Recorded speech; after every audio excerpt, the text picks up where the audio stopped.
안녕하세요 여러분. 오늘은 국립생태원을 통해 생태에 대해 깊이 알아보는 시간을 가지려고 합니다.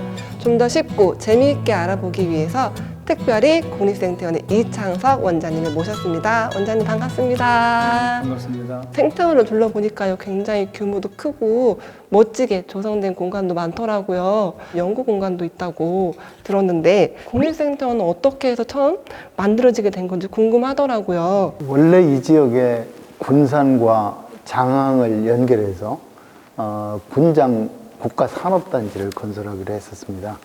그런데 이 장항에 있는 갯벌이 생태적으로 매우 중요한 공간이기 때문에 이것은 우리나라뿐만 아니라 국제적으로도 그렇습니다. 그래서 그것을 지키고 그 대신 지역의 어떤 혜택을 주고자 하는 하나의 대안 사업으로 국립생태원이 만들어지게 되었습니다. 그럼 결국엔 산업단지 대신에 생태원이 들어서게 된 거네요. 네, 그렇습니다. 처음엔 단순히 갯벌을 보존하는 것 외에 국립생태원은 어떤 목표를 가지고 시작하게 됐나요? 지금까지 연구기관 하면 연구를 주로 하는 것으로 했었는데 국립생태원은 다른 점이 연구를 하고 그 연구 결과를 전시와 교육으로 풀어서 대국민 환경의식을 높이는 것을 목표로 하고 있습니다. 그러니까 연구 이외에 전시와 교육이 추가된 거죠.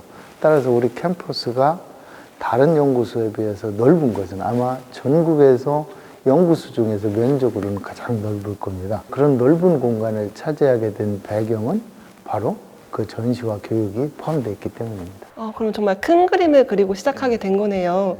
그럼 이렇게 생태 가치를 추구하는 국립생태원의 핵심 기능들도 궁금해요. 어떤 연구들이 이루어지고 있나요? 지금 우리 모두의 관심사인 기후변화가 빠르게 진행되고 있잖아요. 그래서 그 기후변화를 연구하는데 저희가 기후 자체를 연구하는 건 아니에요. 기후변화가 가져온 생태계 변화, 우리 주변의 환경이 어떻게 변화하는가를 보고 그것을 진단, 예측, 그리고 우리가 피해를 입지 않고 적응할 수 있는 수단을 연구하고 있습니다. 또 하나는 그 지구라는 별이 다른 별과 비교해서 생물이 살기에 적합한 것은 과거에서부터 오랫동안 생물 다양성이 우리 환경을 개선해왔기 때문입니다. 그래서 그 생물 다양성을 지켜내기 위한 연구를 하고 있습니다. 흔히 생물 다양성을 하면 생물 종의 종류를 얘기하는데 생물 다양성이 줄어드는 이유는 그 서식처가 우리 인간 활동에 의해서 파괴가 되기 때문이거든요. 그래서 생태원에서는 그들이 서식처를 복원해줘서 그들이 발휘하는 기능이 우리에게 주는 혜택, 즉 생태계 서비스인데 그것을 우리가 지속적으로 누리기 위해서 하고 있습니다. 그 연관해서 파괴된 생태계를 고치는 거, 이게 생태적 복원이라고 하는데 그 연구를 선도하기 위해서 국립생태원이 열심히 연구를 하고 있습니다. 미래를 위한 보건 사업을 위해서 꾸준히 노력하고 계시군요. 그러면 건립에 대한 기대도 굉장히 컸을 것 같아요. 그러면 건립 당시에 슬로건도 있다고 들었는데 제가 처음에 지금은 원장이지만 그 당시 추진단장으로 왔을 때 장관님이 저한테 질문을 하시더라고요. 국립생태원이 만들어지면 무엇이 좋으냐. 그래서 장관님, 환경정책의 선진화가 이루어집니다. 그렇게 말씀을 드렸어요. 그러면 반대로 해석하면 이제는 환경정책은 선진화가 안 된, 즉 후진정책이라는 얘기죠. 그래서 제가 오해하지 말라고 했어요. 그럼 그 이유가 뭐냐. 환경을 지배하는 원리는 생태학의 원리다. 국립생태원은 생태학의 원리에 바탕을 두고 연구를 하고 정책을 개발하기 때문에 환경정책이 선진화가 이루어진다고 했습니다. 그리고 또 하나는 국가의 생태 비슷한 걸 연구하는 기관이 많아요.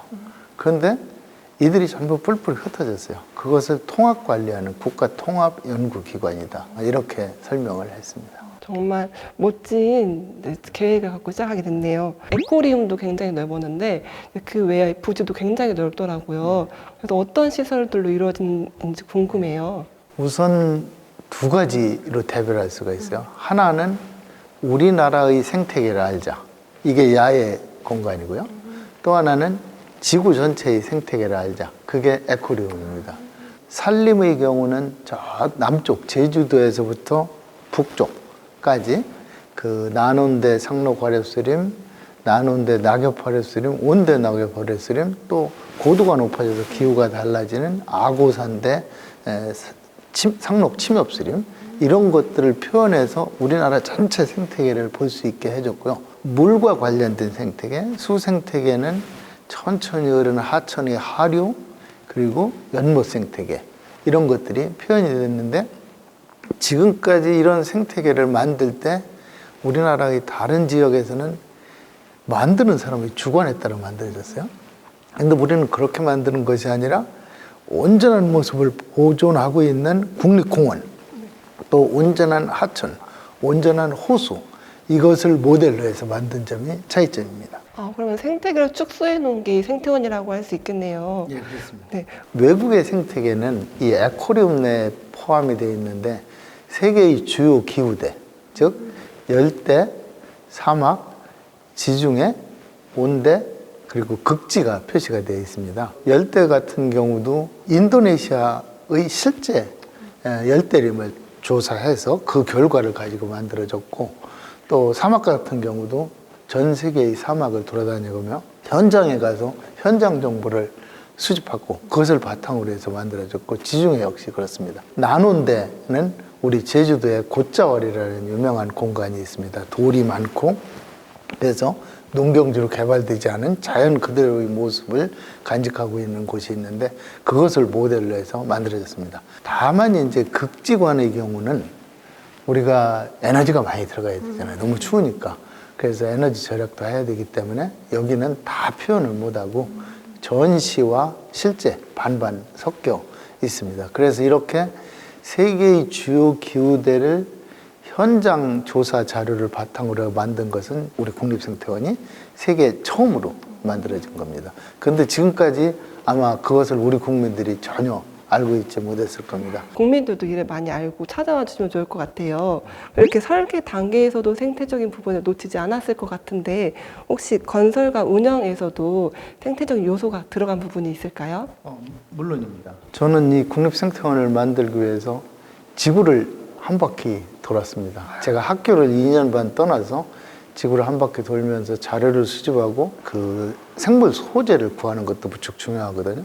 그래서 이걸 구하기 위해서 스페인 카나리 제도를 방문했었는데, 스페인령이기 때문에 유럽일 것 같지만 실제 위치는 아프리카 쪽입니다.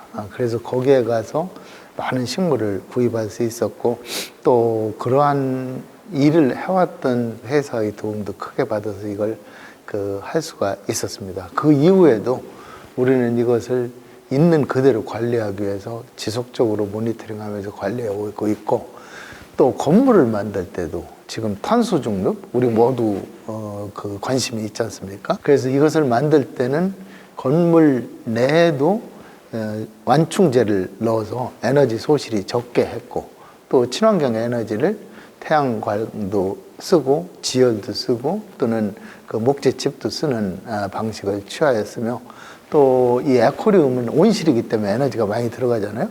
근데 이 유리창을 만들 때 사각형 틀이 있는데 이 틀 프레임에 온수를 흘려서 난방이 되게 하는, 그래서 에너지를 획기적으로 줄일 수 있는 그런 방법을 썼습니다. 그래서 초기에 우리 식구가 이렇게 많이 늘어나지 않았을 때는 탄소 수지가 한 거의 80%까지 흡수할 수가 있었거든요. 그런데 지금 그게 한 15% 수준으로 떨어졌어요. 식구들이 많이 늘어났으니까. 그래서 지금 저희가 태양광 패널을 설치하는 작업을 하고 있고, 자연이 흡수하는 능력까지 포함한다면 아마 한 내년쯤에는 한 60 내지 70% 수준의 업셋을 할 수 있을 것으로 판단이 됩니다. 생태연구관이니까 친환경 공간으로 가고 있다, 이렇게 이해하시면 됩니다. 국립생태원이 위치한 곳이 서천인데, 이렇게 생태원이 위치한 이 환경은 어떤가요? 여기가 이제 농촌 지역이고 아무래도 수도권에 멀다 보니까 좀 낙후된 것 같다. 그래서 저는 여기에 와서 지역 발전에도 도움이 되게 하기 위해서 생태 관광 이런 것들을 하기 위해서 지역의 환경 특성을 최대한 활용하자. 그래서 제가 시간이 되면 나가서 일반인들에게 설명도 해주고 그래요. 우리는 저 바다, 물이 있다. 그 다음에 갯벌이 있다. 그 다음에 염습지가 있다. 그 다음에 사구가 있다. 그 다음에 배우습지가 있다. 이렇게 다양한 환경을 가지고 있다. 그 다양한 환경에 다양한 생물이 거기에 맞게 서식하기 때문에 생물 다양성이 높다. 이런 자연의 특징을 살리자. 거기에다가 금강하구라는 특징, 철새들이 전국에서 가장 많이 오는 지역입니다. 또 여기에는 그 신성리 갈대밭, 영화에도 등장했던 그런 것도 있고, 또 우리 여름철에 우리에게 시원한 옷을 제공해주는 한산 못이, 이런 여러 가지 유명한 소재가 있습니다. 그리고 또 가까이에는 새만금 지역도 있는데, 이런 지역을 통틀어서 생태 관광의 메카로 만들고 있자 하는 것이 우리 국립생태원의 목표입니다. 생태적인 공간을 이제 그대로 살려서 연구랑 이제 교육에도 많이 활용하시려고 하군요. 이 생태원이 처음 세워지기 전에는 이 공간이 어떠한 모습이었는지 궁금해요. 농촌의 전형적인 모습이었어요. 그래서 논이 있고, 조금 건조한 것은 밭이 있고, 그 다음에 주거지가 있고, 그 주변에는 마을림이라는 게 있어요. 이 마을림은 뭐냐면, 우리가 옛날에 농사를 지을 때 농기계 같은 가구재를 가져오고, 가축의 먹이도 가져오고, 땔감도 가져오고, 그래서 인간 간섭이 지속적으로 이루어지는데 자연이 거기에 반응을 해서 또 재생이 되고 하는 그런 공간을 마을숲이라고 하고 있어요. 흔히 상수리 나무숲 내지는 소나무 숲이 많이 있습니다. 그리고 이제 먼 높은 산 같은 데는 자연림이 형성이 되죠. 전형적인 농촌 경관의 모습을 갖추고 있었습니다. 그리고 여기가 이제 어촌 바닷가이기 때문에 대개 이런 데서 좀 쓰레기 같은 게 많이 나오죠. 그래가지고 좀 다소 어수선한 모습도 나타났는데, 이제 생태적인 모습을 우리가 제대로 갖추자 하면서 주민들을 설득하면서 그런 것도 좀 다듬는 그런 작업을 하고 있습니다.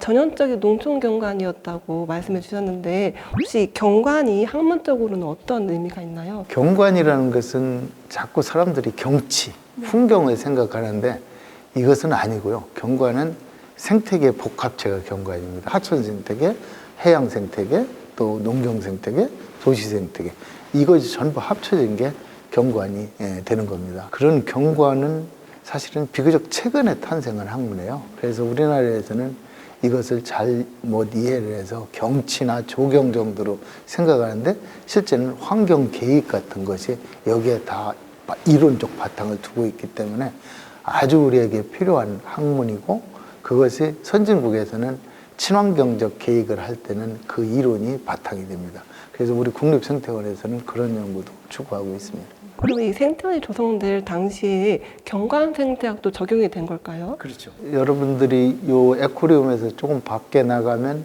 도로가 갑자기 나타나다 없어졌고, 또 고압 송전선로가 갑자기 오다가 끊어졌나 어디로 갔나 생각하시겠지만, 생태원 전체 공간 약 30만 평, 100헥타르를 단절될 공간이 아니라 연결시켜야 되겠다 해서 도로를 지하로 돌렸습니다.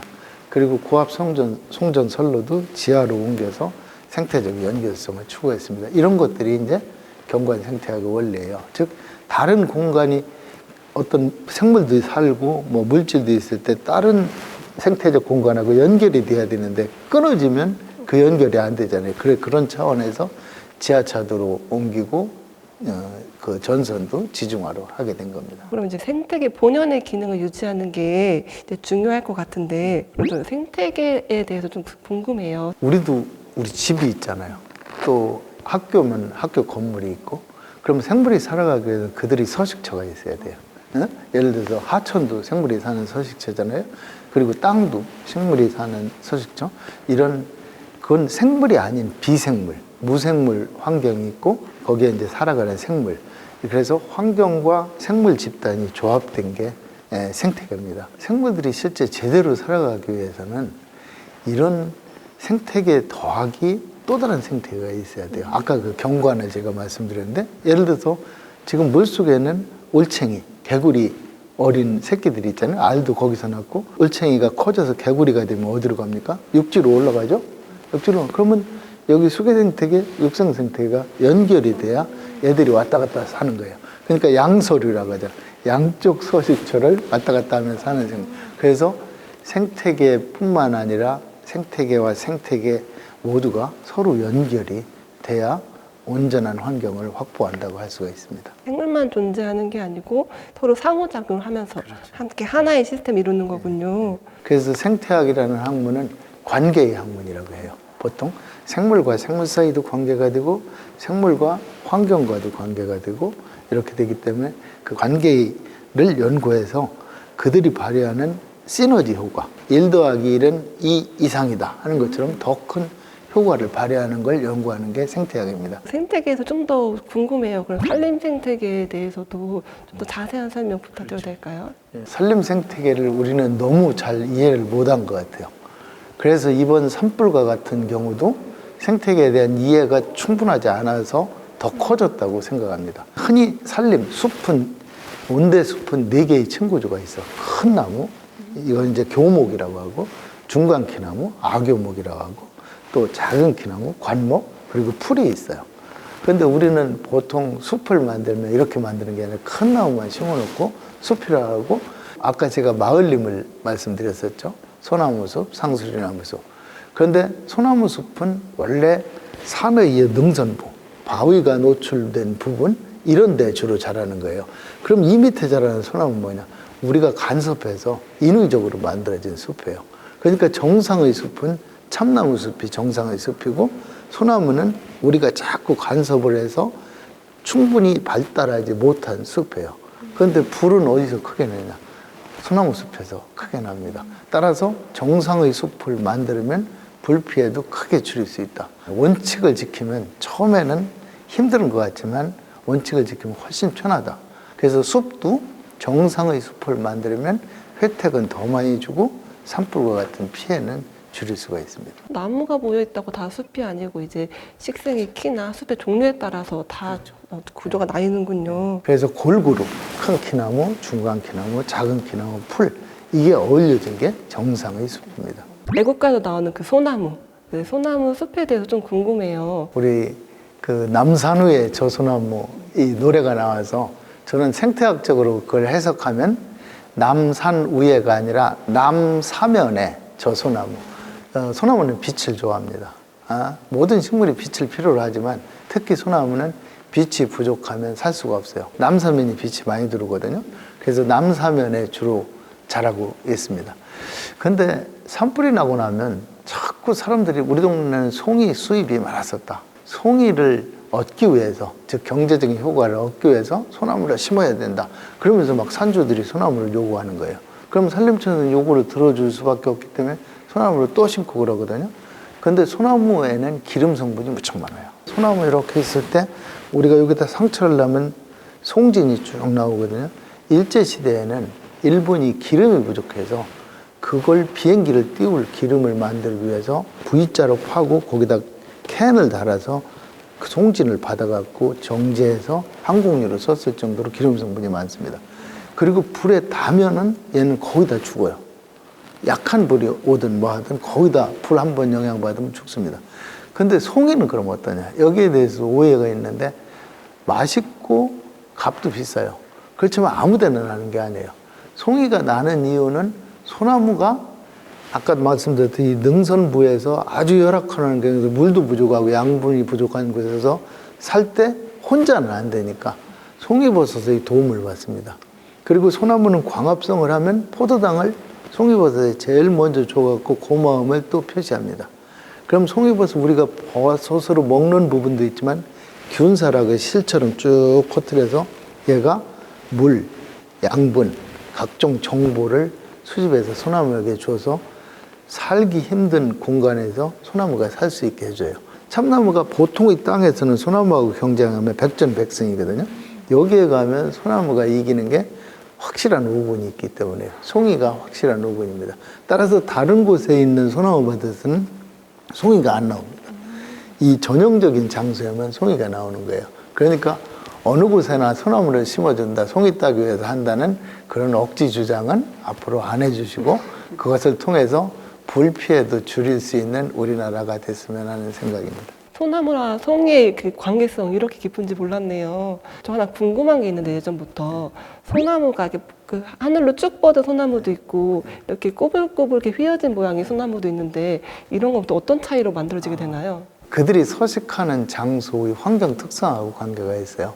그래서 이게 몇 가지로 구분할 수가 있는데 우리나라 동부 쪽에 가면 이제 강원도나 경북 북부 이런 데 가면 소나무가 고추 서는 소나무예요. 그리고 이제 이 평지로 오면 소나무가 이렇게 꾸불꾸불하게 자라고 있죠. 그래서 옛날에 일제시대 일본 학자는 우리나라 소나무 그 형태적 모양을 한 6가지로 구분한 적도 있습니다. 그래서 크게 그냥 대별하면 그 동부 쪽에 산악 지역은 좀 고추 자란다. 그리고 평지에는 꾸불꾸불 자란다. 이렇게 보시면 맞습니다. 그래서 우리 왜 대도시 아파트 단지에 고추선 소나무를 갖다 심은 것은 어떻게 생각하면 우리는 보기 좋다고 생각할지 모르지만 소나무는 너무 고향 떠나서 좀 서러움을 겪는 것 같은 생각도 제가 했었습니다. 그래서 전에 한번 고향 떠난 노송은 좀 슬프다. 그런 쪽으로 시를 썼던 적도 있었습니다. 소나무 입장에서 생각해보면 정말 그렇게 생각이 들 수도 있겠네요. 그럼 이러한 산림 생태계에서 동물들은 어떻게 살아가나요? 동물들은 그 당연히 자기가 스스로 태양 에너지를 고정할 수가 없으니까 우리는 에너지를 가지고 사는 건데 사실 우리가 밥을 먹는 것도 물질을 먹지만 실제는 그 물질 속에 결합된 그 결합을 끊어내서 그때 나오는 에너지를 사용하는 거잖아요. 식물이 자라면서 만들어 놓은 에너지를 동물이 취하는 거죠. 근데 동물이 나무 위에 자라는 것도 있고 숲 속에 자라는 것도 있고 바닥에 자라는 것도 있어요. 그냥 나무만 심어놓으면 얘네들이 서식 환경이 안정되질 않죠. 또 우리가 이렇게 지나가다가 숲에 계층이 다 있으면 안이 잘 보이지 않잖아요. 그럼 동물은 거기서 숨어서 안정된 생활을 하는데 지나가다가 다 보이면 불안한 거죠. 그러니까 그것은 생물들이 살기에 부적합한 환경을 만들어주는 거예요. 그런데 우리는 그런 것들을 숲 가꾸기 한다고 해서 숲을 막 베어내고 하는 행위를 하는데 그것은 그 바람직한 행위가 아닙니다. 집에서 애완동물을 키워보면 동물이 우리하고 크게 다르지 않다는 걸 볼 수가 있어요. 강아지도 잠꼬대도 하고 강아지도 막 그 코도 골고 다 하고 있어요. 그런 걸 보면 자연에 사는 생물도 우리하고 크게 다르지 않다는 생각을 해주면서 우리가 자연을 지켜야 되는 거죠. 생태원이 하는 교육이 그런 교육입니다. 정사예술을 만드는 게 이렇게 중요한 일이네요. 생태계에는 식물, 동물 외에도 미생물이 존재를 하잖아요. 미생물은 어떠한 역할을 하나요? 미생물은 사실 우리가 잘 보이지 않아서 관심이 적지만 송이버섯 드셔보셨죠? 미생물이 한 종류입니다. 가을에 낙엽이 떨어질 때 한번 봐보세요. 엄청나게 낙엽이 떨어지죠? 야, 조금 더 지나면 저거 계속 쌓여서 우리는 낙엽에 파묻혀 죽을 것 같다. 근데 낙엽총 두께가 매년 거의 똑같아요. 누가 하느냐? 미생물이 해주는 거예요. 그만큼 미생물이 중요한 역할을 해주고 또 동물 시체가 죽어 있는데 아우 징그럽고 냄새나고 안 좋다? 그것도 누가 해줘요? 미생물이 분해시켜주는 거예요. 분해시켜서 여기서 식물들에게 비료를 공급해 줍니다. 그럼 식물이 잘 자라서 동물들에게 먹이를 만들어주고 우리에게는 이산화탄소도 줄여주고 산소도 제공해주고 이런 과정을 하는 거예요. 그러니까 어느 것 하나 가치가 없는 것이 없어요. 생물다양성이 중요한 배경이 바로 거기에서 있다고 볼 수가 있습니다. 이런 모든 과정이 다 자연스럽게 연결되어야 건강한 생태계를 유지할 수 있는 거군요. 만약에 생태원을 방문하시는 분들이 계시다면 이 에코리움에서 어떤 걸 보고 느끼셨으면 좋으실지 한번 말씀해 주시면 좋을 것 같아요. 생태원의 전시 공간은 2개예요. 하나는 국내 생태계를 표현한 전시, 그리고 세계의 주요 생태계를 표현한 전시, 이 2가지가 있는데 먼저 국내에서는 볼 수 있는 것이 우리나라 기후대별 생태계가 표시가 되어 있어요. 우리 주변의 아파트라든가 집 주변에도 조경을 하잖아요. 우리가 집을 짓고 했을 때 환경을 착취한 거잖아요. 일종의 그 공간을 빼앗은 거니까 그 균형을 맞추기 위해서 우리도 돌려줘야 될 게 있어요. 그러기 위해서 숲을 만드는 거예요. 그러면 각자 식물들이 적합한 환경이 있습니다. 그 적합한 환경에 맞는 식물을 도입해줘야 기능을 발휘할 수가 있어요. 그래야 우리가 받는 혜택이 커질 수가 있습니다. 그래서 우리나라에서 그게 지켜지지 않기 때문에 제가 밖에다가 숲은 이런 모습이다. 그것을 지역별 숲을 표현했고 습지도 표시할 때 호수는 이런 모습이 정상이다. 하천은 이런 모습이 정상이다. 그걸 표시를 해준 거예요. 그래서 오셔서 아, 우리 정상의 숲은 이런 모습이구나. 정상의 하천은 이런 모습이구나. 정상의 연못은 이런 모습이구나. 이런 것들을 알고 가셨으면 좋겠습니다. 그리고 에코리움만은 이게 세계의 주 기후대별 생태계를 표현했어요. 그럼 열대는 어떤가? 우리는 더운 것만을 생각하고 있어요. 그런데 열대숲은 상당히 울창합니다. 낮에도 들어가면 어둡습니다. 따라서 우리가 실내에서 키우는 식물들은 그런 열대 식물을 많이 가져다가 실내에서 키우고 있죠. 빛이 부족해서 살 수 있게. 그 열대림에 가게 되면 숲의 구조가 아까 우리나라 숲은 4개의 층구조라고 했는데 여기는 우리 온실 구조상 돌출목을 하나 표현을 못했어요. 근데 그 돌출목은 한 70m 이상 자라고 있습니다. 그렇게 울창한 숲이 들어있고 또 그 안에 가면 전시 형태로 해서 동물들을 표현했는데 해당 지역에 사는 동물들을 거기에 표현해놨습니다. 실제는 좀 공간이 넓고 또 비용도 충분하고 얘네도 충분한다면 얘를 전부 밖으로 내놓고 싶지만 그렇게는 할 수 없으니까 그 지역의 특징을 파악하게 하기 위해서 해당 지역의 동물도 함께 전시가 되어 있습니다. 그리고 사막이라는 공간은 우리가 자꾸 우리나라 기후변화가 일어나면 우리나라가 아열대로 바뀔 것이다 하는데 정상적인 기후 구분에서 아열대는 사막입니다. 지구는 자전하면서 편서풍을 일으켜요. 중국에서 비 오면 조금 지나면 우리나라에도 비 오죠. 이건 자전할 때 지구가 돌아가기 때문이고 지구가 세로로 돌아가는 그 바람도 있어요. 열대지방에서 너무 더우니까 증발이 돼서 쭉 올라가고 그럼 위에 올라가면 온도가 낮아지니까 수증기가 응결에 돼서 비로 떨어지죠. 그러면 여기 남아있는 공기는 아주 건조한 공기죠. 이게 수직으로 도는 바람을 따라서 가서 떨어지는 데가 남북의 30도대. 그래서 남북의 30도대는 사막이 형성되는 게 정상이에요. 그런데 우리 동남아시아를 쳐다보고 사람들이 그걸 착각을 하고 있어요. 그럼 베트남이나 캄보디아 이런 데는 왜 사막이 없느냐? 그것은 인도양에서 불어오는 수증기를 가득 담은 공기가 히말라야 산맥이 막고 있는 거예요. 그러니까 여기에 떨어뜨리는 거예요. 산맥이 막고 있어서.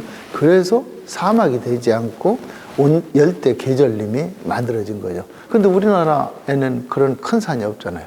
큰 산이 없으니까 이걸 막아줄 만큼 역할이 안 돼요. 그게 잘못하면 우리나라는 사막 비슷한 상황으로 갈 수가 있는 거죠. 아열대를 베트남이나 라오스, 캄보디아 이런 데처럼 생각하는 것이 아니라 사막과 유사하게 될 수도 있어요. 서울 같은 대도시는 특히 기후변화가 빠르거든요. 서울 주변에 봄철에 죽어가는 나무가 무척 많습니다. 이런 현상이 계속하게 일어나면 산림, 포레스트, 영어로 포레스트 하면 캐노피가 이렇게 연결이 된 거예요. 그런데 똑같은 우리 산림이라고 나오는 우들랜드는 이게 떨어지는 거예요. 그게 더 진행되면 사바나가 됩니다. 그래서 이런 것들을 생각하고 기후변화 문제를 해결하는데 우리가 동참을 해야 됩니다. 그래서 이런 차이를 여기 와서 보고 우리가 느끼면서 공부도 할 수 있는 그런 공간이 되고 있습니다. 더군다나 이것이 세계 최초로 실제 모델을 대상으로 해서 만들어진 공간이라는 생각을 하면 더욱더 자부심도 느껴지고 우리 긍지를 가질 수 있을 것 같습니다. 각 지역이랑 이런 기후 특성에 따라서 이렇게 조성되는 멋진 산림을 보고 우리 이제 국민들께서도 우리가 이렇게 앞으로 노력해야 되고 우리가 이제 이뤄나갈 모습이 이런 거나라고 느끼면 좋을 것 같아요. 우리는 식목일 하는데 그것도 식목일이 아니라 식림일 이렇게 해요. 자꾸 식목하니까 나무만 심는데 실제는 숲을 만들어야 되잖아요. 숲을 만드는 날이다 이렇게 생각하셔야 되고 특히 국립생태원 가장 끝쪽에 있는 용화실못에 한번 가보면 아주 멋진 연못을 볼 수가 있을 겁니다. 더군다나 이 모습은 제가 국제전을해도 논문을 2편이나 실린 아주 의미 있는 공간입니다. 그래서 한번 가보시면 좋을 것 같습니다. 원장님께서 이렇게 자세한 설명으로 저희 국립생태원과 생태에 대해서 알아보는 시간을 가졌어요. 지금까지 국립생태원의 건립 배경부터 생태 구성, 그리고 기능까지 자세히 알아봤는데요. 오늘 함께 해주신 이찬성 원장님께 너무 감사드립니다. 앞으로 남은 시간에도 저희 유익한 교육이 될 수 있도록 하겠습니다. 지금까지 재미난 설명 해주신 원장님 너무 감사드립니다. 감사합니다. 네, 감사합니다.